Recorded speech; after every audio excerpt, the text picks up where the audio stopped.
사랑합니다. 네.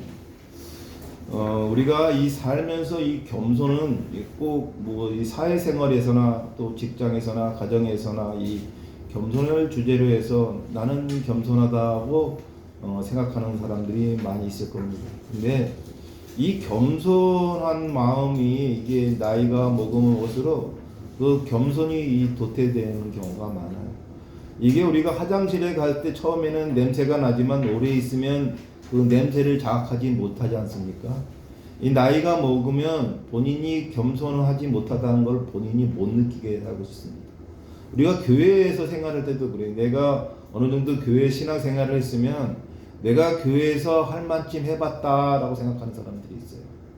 내가 할 만, 내가 교회를 몇 년을 다녔는데, 내가 예수님을 믿은 지 몇 년이 됐는데, 내 그 정도도 모르겠는가 하면서, 자기 자신에 대해서, 신앙생활에 대해서, 갇혀 있으면서도 그것을 겸손으로 착각하는 경우가 있습니다. 우리가 이 신앙생활이라는 것의 겸손의 기본은 이 하나님께 순종하는 그 자세가 겸손인데, 우리는 인간을 생각해서 그 겸손을 따져요. 특히 이런 말을 많이 하죠. 나 다 내려놨다. 나 다 비워놨다. 그런데 비워놨다는 말은 맞지만 내려놨다는 말은 틀리는 겁니다. 비워져 있어야 그 하나님의 겸손을 따라갈 수가 있는데, 순종할 수 있는데, 내려놨다라고 하는 것은 내려놓을 수가 없는 것을 내려놨다 하는 겁니다. 성도 여러분, 우리가 이 살아가면서 우리가 내가 인생을 살만치 살았는데 그것도 모르겠느냐라고 해서 이 충고를 받아들이지 않거나 남에게 충고를 하는 사람들이 있어요. 제가 늘 말하지만 목사는 종입니다. 목사가 그 권리를 행사하거나 권한을 요구하지 않다면 목사직 때려치고 사업을 했어야죠. 사장이 아니거든요. 교회의 목사는 사장이 아니고 머슴입니다. 그렇기 때문에 목사를 따르는 재직자들은 이 목사를 도우는 준머슴입니다. 그러한 마음 자세가 있으셔야 돼요. 그렇지 않고 내 신앙에 대한 기준을 이렇게 빗대거나 아니면 내가 이 정도 위치에 있는데 내가 그런 허드렛 일을 해야 되나라고 자기 자신을 하면 바로 이 자기 자신을 높이려는 순간 그게 얼마나 초라하게 낮아진다는 것을 뒤늦게서야 후회하게 됩니다. 우리가 예식장에 가서 이렇게 보면은요, 어떤 하객이 이렇게 있는데 자리가 없다 보니까 저 구석에 이렇게 앉아 있으니까 그것을 보고 있던 이 초청자가 안타까워서 이렇게 안으로 이렇게 당겨주는 경우가 있어요. 그게 바로 주님의 소결 같은 겁니다. 양보를 하면은 그 양보를 한 게 어리석고 멍청하거나 그래서가 아니라 그 양보를 함으로써 그 사람의 존귀함을 더 주님께서는 땡겨 주신다는 겁니다. 내가 높은 연자리로 갈수록 높음이 높아지는 게 아닙니다. 우리가 항아리를 한번 큰 항아리가 있다고 칩시다. 이 큰 항아리가 구멍은 조그매요. 그러면 비가 올 때 그 항아리에 차는 양은 얼마 되지 않습니다. 그렇지만 이 바닥에 입이 큰 항아리인데 낮게 있으면요, 비가 오는 대로 다 받아집니다. 주님의 은혜가 그런 거예요. 내가 많이 배우고 내가 많은 재산을 가지고 내가 알만치 안다 하고 하는 그 항아리가 주둥아리가 작다면 하나님의 은혜가 들어갈 수 있는 양이 적어질 수밖에 없어요. 하지만 내는 낮은 사람이 하고 내가 이렇게 넓게 된 그 항아리는, 입구가 넓은 항아리는 비가 오는 대로 다 받듯이 하나님의 은혜를 받는 대로 다 받을 수가 있습니다. 내가 낮은 자세로 넓게 열려져 있는 마음이 되어야 됩니다. 이 마음이 갇혀져 있어서 작아지면은 하나님의 은혜가 갈 수 있는 확률도 적어질 수밖에 없어요. 우리가 많이 알고 재력이 많은 거 다 중요치 않습니다. 우리가 하나님의 마음을 받을 수 있는 구멍이 얼마큼 열려 있느냐가 중요해요. 그 열려있지 않은 자세로 사랑을 살아가면은 남이 볼 때는 우아하고 화려한 큰 독일 줄 몰라도 채워지지 않는, 영이 채워지지 않는 그런 빈 독과 똑같습니다. 오히려 오픈되어 있는, 입 헐리 널려져 있는 접시 같은 신앙생활을 하셔야 됩니다. 넓은 접시가 되십시오. 이 세숫대와 같은 그러한 신앙생활을 하셔야 됩니다. 이 넓은 입이 벌어진 다라에 얼마나 물이 잘 차겠습니까? 아무렇게나 봐도 옆으로 셀 수도 없어요. 근데 입구가 작은 항아리는 어떻습니까? 조심히 부어야 됩니다. 신경 써서 부어야 됩니다. 그게 삶이에요. 아무렇게나 하나님의 은혜를 줘도, 하나님이 막 던져줘도 다 받을 수 있는, 우리는 그런 다라 같은 신앙생활을 하셔야 됩니다. 고무다라가 고기가 헬품 없어도 얼마나 물이 잘 받아집니까? 근데 항아리는 얼마나 큰 항아리가 예쁜데도 주둥아리가 작다면 그 은혜가 내려갈 수가 없는 겁니다. 우리가 그게 낮은 자세의 삶입니다. 우리가 나무를 한번 볼까요? 우리가 이 큰 고목나무가 있어요. 큰 고목나무는 웬만한 태풍이나 이런 거에 쓰러지지 않으니까 모두 다가 저 나무는 절대 쓰러지지 않을 거라는 믿음이 생깁니다. 그런데 어느 날 천둥 번개로 그 큰 나무가, 느티나무가 쓰러집니다. 왜 쓰러질까요? 이 나무가라는 성질이 그래요. 이 소나무는요, 뿌리가 두껍지가 않습니다. 가늡니다. 그래서 바위 틈으로도 끼어 들어가는 거예요. 그래서 태풍에도 이 소나무는 이렇게 보면은 속리산 같은 데 가보면은 이 나무, 이 바위 틈에도 소나무가 서 있지 않습니까? 그렇게 가늘게 깊이 들어가는 거예요. 근데 느티나무는 나이가 먹으면요, 뿌리가 두꺼워집니다. 뿌리가 두꺼워지니까 수분의 흡수력이 적어지는 거예요. 그래서 예수님께서 뭐라 그랬습니까? 어린 아이같이 살라는 겁니다. 어린 아이는 조건을 따지지 않습니다. 어린 아이는 뭡니까? 오직 부모에게만 의지합니다. 자기의 생각도 순식간에 부모의 마음으로 바꿉니다. 그것이 어린아이 같은 삶이라는 겁니다. 마찬가지로 어른이 된다는 건 자랑이 될 수가 없어요. 그건 그냥 늙어가는 겁니다. 제가 늘 그러죠. 노인이 되지 말고 어른이 되라. 어른이라는 소리를 들어야 됩니다. 노인은 그냥 늙은 거예요. 늙은 거하고 어른은 다른 겁니다. 어려도 깨우침이 있으면 어른인 겁니다. 깨우침이 없으면 그냥 늙은 거예요. 70, 80이 돼서도 깨우침이 없는 거 그냥 늙은 겁니다. 이 나무가 뿌리가 얇아야 지가 이 수분을 잘 빨아들이는데 그 뿌리가 나이가 먹으면서 굳어가는 거예요. 그러니까 남의 것을 받아들이려고 하지 않아요. 자기 생각이 옳다고만 생각해요. 남의 충고가 자기를 무시한다고 생각합니다. 남의 조언이 자기를 비아냥한다고 생각해요. 그렇게 받아들이는 영향력이 두꺼워질수록 수분을 빨아들일 수 있는 거목나무처럼 우리의 영도 그렇게 되는 거예요. 빨아들일 수 있으려면 되게 가늘어야 됩니다. 그게 바로 겸손이에요. 남의 생각을 받아들일 수 있는 게 겸손입니다. 내 생각을 주장하는 건 겸손이 아니에요. 나를 어떻게 보고 그런 소리를 하나, 그거는 겸손의 자세가 아닙니다. 우리가 인생을 나이 순대로 산다면 고청에 있는 113살 할머니가 대통령 돼야죠.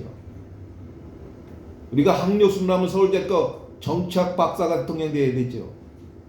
경제순으로 하면 서울대 경영학 박사가 대통령 돼야 되는데 역사상 한 번도 경영학 박사나 이 정치학 박사나 나이가 많은 사람 순으로 대통령이 된 적은 없습니다. 세상을 지배하는 거는 바로 나이나 학력이나 재력이 아닙니다. 우리 얼마 보셨죠? 정주영이 딱 떨어졌죠?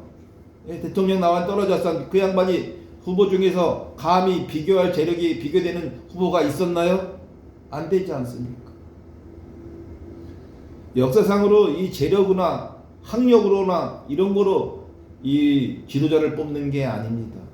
근데 우리가 지도자가 되려고 사는 건 아니지만 우리가 자신을 지도자라고 착각하는 사람들이 있어요. 그것이 바로 겸손을 잃는 삶입니다. 우리는 오늘 성경 말씀에 분명히 나와 있죠. 낮아짐이 곧 높아짐이라. 근데 알면서도 실천하지 않으니까 문제가 되는 거예요. 성경에 있는 지식 많이 알아도 아무 실천하지 않으면 그냥 낱말을 외운 것 뿐입니다. 진짜 나 자신을 낮출 수 있는 그런 행동을 해야 됩니다. 겸손은 약함이 아닙니다. 남이 나를 내가 겸손하다고 해서 내가 약해서 힘이 없어서 그래서 겸손한 게 아니라는 것을 성도 여러분은 확신을 가지셔야 됩니다. 겸손은요, 내가 선택한 겁니다. 내가 선택한 거지 내가 약해서 참는 게 아닙니다. 그렇기 때문에 겸손을 선택한 자는 하늘문에서 가장 큰 자가 되리라고 예수님께서는 말씀하셨습니다. 하나님이 기뻐하는 생활은 겸손에서 옵니다. 우리가 개인적으로 생각해 보십시오. 집에 누워서 하늘을 보십시오. 세상이 나를 중심으로 움직이는 것 같아요. 하지만 서울역전에 한번 서 있어 보십시오. 저 많은 사람 중에 나 하나예요. 나 하나 죽는다고 대한민국 쌀값이 떨어질 일도 없습니다. 나 하나 죽는다고 해서 우리 아이들이 평생 통곡하며 살 일도 없습니다. 우리도 그랬잖아요. 우리 부모님 잃었다고 평생 통곡하고 살았습니까? 그냥 그때만 슬펐을 뿐입니다. 가끔 생각만 날 뿐입니다. 그래서 말이 나왔죠. 죽은 놈만 억울하다. 그러니까 나라는 존재가 그닥 대단하지 않은 존재이기 때문에 겸손은 그닥 내 자신을 낮추는 것도 아니에요. 그런데 그걸 내가 선택을 했다. 그거는 내가 예수님을 닮아가려는 삶을 산다라고 하는 겁니다. 우리 신앙인의 자세는 예수님을 닮아가려는 삶을 살려는 것이 우리 신앙인의 본분입니다. 그럼 우리가 예수님의 이 닮아가려는 노력의 그 본을 얼마나 했을까요? 예수님처럼 목숨을 내놔 본 적이 있을까요? 그것도 자식도 아니고 이게 그냥 모르는 사람을 위해서 내 목숨을 내놓을 정도로 그러한 헌신을 해 볼 수가 있을까요? 예수님처럼 자기를 따르는 제자의 발을 닦아줄 수 있을까요? 우리가 이 교회에 나와서 성도들 간에도 그래요. 누가 누구를 섬기는 것을 보는 게 아니라 내가 이 성도들을 섬기고 있는가 자신을 돌봐야 됩니다. 우리가 이 사람에게 인정을 받을지 말라고 하느님께 인정을 받을 수 있는 삶을 사는 게 그게 겸손이에요. 하나님께 인정을 받지 않고 왜 사람들에게 인정을 받으려다가 상처를 받습니까? 사람한테 인정받는 거 그거 중요치 않다는 걸 제가 예를 드릴게요. 사람 영원히 같이 만날 사람 없습니다. 아니 부모지간에도 영원히 못 만나는데 교인이라고 영원히 만나겠습니까? 그럴 일 없어요. 그러니까 뭐라 그러잖아요. 있을 때 잘해라 그런 거죠. 있을 때 잘해라. 내가 우리 교회에 나올 때 우리 성도들한테 잘하는 겁니다. 천년만년 교회를 다닐 일은 없잖아요. 그렇다면은 있을 때 내가 마주하는 교인들에게 잘해주라. 그거는 그 세계적인 그 철학자가 톨스토이가 말한 거 아닙니까? 내 앞에 있는 사람이 가장 소중한 사람이다. 제가 여기서 뇌졸중으로 쓰러지면 저 구해줄 사람은 여기 앞에 계신 성도분들이지 저기 양주에 있는 제 아들이 달려와서 저를 구해줄 일은 턱도 없습니다. 제 앞에 있는 성도 여러분이 저는 소중합니다. 성도 여러분, 우리 지금 우리 교회에 같이 와 있는 우리 성도들을 소중하게 생각합시다. 아멘. 늘 그분들을 위해서 기도합시다. 나를 위해서 기도하지 않는 자, 남을 위해서 기도하는 자, 그것이 겸손입니다.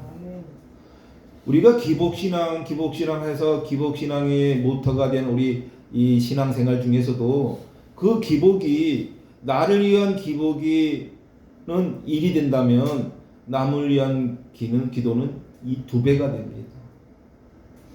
우리가 세상을 위해서 기도하면 3배가 된다고 해요. 우리가 이렇게 기도에는 그 제목이 일단 나를 위한 기도, 또 이 남을 위한 기도, 또 이 나라를 위한 기도, 이 세상을 위한 기도, 이 기도의 제목이 많습니다. 근데 우리가 어떤 사람이 소원을 들어주는 사람이 있었어요. 이 사람은 어떤 건지 소원을 들어는 그 이 알라딘의 지니 같이 모든 소원을 들어주는 사람이 있었습니다. 그런 능력을 가진 사람이 있었는데 어느 사람에게 물었어요. 너의 소원은 무엇냐 했더니 이 사람이 하는 얘기가 나는 소원이 없습니다. 보통 그 사람의 능력을 가진 사람이 얘기하면 다 소원을 들어준다 하는데 이 사람은 나는 소원이 없습니다 그러더라고요. 어떻게 소원이 없을 수가 있냐 그랬더니 이 사람이 나는 다 이루었습니다. 이루었기 때문에 소원이 없습니다. 누굴까요? 다 이루었다는 사람. 예, 예수님밖에 없습니다. 다 이루었다. 그 예화는 바로 예수님과 하나님의 관계입니다. 살려줄까? 십자가에 못 박힌 거 다시 풀어줄까? 다시 내려가서 너를 칭송하게 만들어줄까? 예수님께서 말씀하셨습니다. 다 이루었습니다. 우리가 살면서 나이가 먹으면 나 해볼 것만큼 다 해봤어. 더 이상 해볼 것도 없어. 네? 그럼 해볼 거 없으면 어디로 가야 되나요? 다 이루었으니까 하늘로 가야죠. 근데 제가 나이 먹은 분들이 열심히 사시는 걸 보면 저는 그런 말을 해요. 저분은 더 사셔야 된다. 아직 못 해본 게 있으니 더 사셔야죠. 근데 저도 뭐 다 할 만큼 해봐서 더 이상 뭐 해볼 게 없으니까라고 하는데 저에게도 근심이라는 게 있어요. 제 자신은 그닥 더 해볼 게 없어요. 그런데 근심이 생겨 있어요. 자식 걱정이 생깁니다. 부모 걱정이 생겨요. 이거 사실은 어떻게 보면 내 일이 아니거든요. 자식 일이고 부모 일인데 부모의 건강이 생각나고 자식의 안위가 이 걱정이 되는 거죠. 근데 제가 그걸 좀 어떻게 좀 해결해 줄까 하는 그 내 욕심이 기도를 하면서 깨우칩니다. 교만이 아닌가? 왜 그거를 다 하나님께 맡기고 순종하지 못하고 내가 해결하려고 할까? 나 아니면 안 되는 건가? 이런 생각이 들어요. 제가 예전에 이 책을 쓰다가 어떤 일이 있었냐면 어떤 엄마가 본인의 빚에 쪼들리다가 보니까 아이 둘을 떨어뜨려 죽이고 본인도 투신 자살을 한 경우가 있어요. 그게 저희 고향 부평에 있는 청천동이라는 아파트에서 일어난 사건입니다. 그 사건을 보고 많은 사람들이 그 뉴스를 보면서 오죽했으면 그랬을까 하고 측은지심이 생기더라고요. 근데 저는 화가 났어요. 그건 측은지심의 대상이 아니거든요. 그냥 살인자인 겁니다. 아니 지가 비쳤으면 지만 괴로운 거지 애들을 왜 죽여? 애들은 그냥 살게 돼 있어요. 부모가 없어도. 그 자식은 자기의 소유물이 아닙니다. 자기가 낳았다고 해서 자기의 소유물이라고 생각하는 사람들이 있어요. 자식은 또 하나의 인격체고 하나님이 주신 선물이고 그냥 나와 동등한 왜? 본인도 세상에 노력해서 태어나질 않았지 않습니까? 본인도 공짜 인생이잖아. 본인이 고생해서 이 세상에 태어났다면 자식이 내 거일 수도 있어요. 하지만 나도 공짜로 태어났기 때문에 내 자식도 내 게 아닌 거예요. 공짜는 내 게 아닌 겁니다. 공짜라는 거는 100% 남의 능력으로 생긴 거니까 그렇게 생긴 나라면 내가 낳은 자식도 내 게 아닌 거예요. 그러니까 내 자식을 내 맘대로 휘두르려고 하면은 그게 바로 교만을 넘어선 이 아집이 되는 겁니다. 성도 여러분, 우리가 내가 그래서 그렇게 해서 쓰게 된 게 이 금융 얘기를 쓰게 된 겁니다. 아니 그 돈 때문에 자식을 죽여? 라는 생각이 들어서 금융을 가르쳐줘야 되겠다 해서 쓰게 된 겁니다. 성도 여러분, 우리가 살아가면서 늘 신앙에서 이 부닥치는 게 돈 때문인 경우가 많아요. 제가 이 신앙 상담을 하다 보면은 모든 게 다 돈 때문입니다. 고부 간의 갈등, 형제 간의 갈등, 부자지 간의 갈등, 모든 게 돈 때문에 생기고, 친구 간의 갈등도 마찬가지고, 성도들 간의 교제도 마찬가지예요. 그러니까 돈을 알아야 돼요. 근데 그 돈을 알기 전에 우리가 비워져 있어야 됩니다. 하나님의 은혜에 의한 이게 채워져 있어야 되는 겁니다. 왜냐하면 제가 말씀드렸죠. 이 돈은요, 이 칼과 같은 겁니다.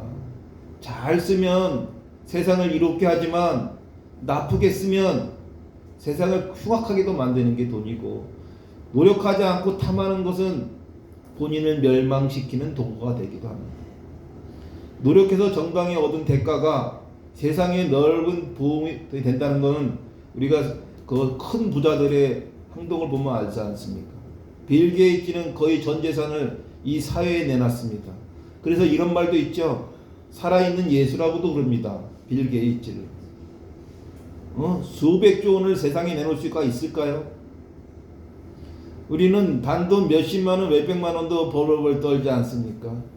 우리는 큰 그릇, 이 다라같이 넓은 다라를 만들어 놔야 됩니다. 하나님의 은혜가 아무렇게나 던져줘도 받아 먹을 수 있는 큰 다라를 만드십시오. 큰 항아리를 만드실 필요는 없어요. 입구가 작은 큰 항아리는 언젠간 깨지면 와르르르 무너지게 되고요. 하나님의 은혜가 들어가기도 힘듭니다. 그리고 자기 자신의 노력으로 이루어졌다는 교만에 쌓이게 됩니다. 보잘것없는 큰 고무다라가 하나님의 은혜를 더 쉽게 받을 수 있듯이 성도 여러분의 은혜를 받으려면은 낮추는 열린 다라가 되시기를 축원합니다. 아멘. 오늘 말씀 여기서 마치겠습니다. 기도하겠습니다. 주님, 우리 안에 남아있는 교만과 자기 중심을 내려놓게 하시고 예수님의 마음을 본받아 낮아짐을 순종하고 성김으로 사랑하는 삶을 살게 하옵소서. 말로만 믿는 신앙이 아니라 삶으로 복종하는 믿음이 되게 하시고 십자가 앞에서 늘 자신을 돌아보며 주님의 뜻을 먼저 구하는 성도가 되게 하옵소서. 이제 세상으로 나아갈 때 높아지려고 하지 말고 낮아질 줄 알게 하시며 자신을 비울 때 하나님의 영광이 드러난 복된 진리의 삶을 증거하게 하옵소서. 우리 주 예수 그리스도의 이름으로 기도드립니다.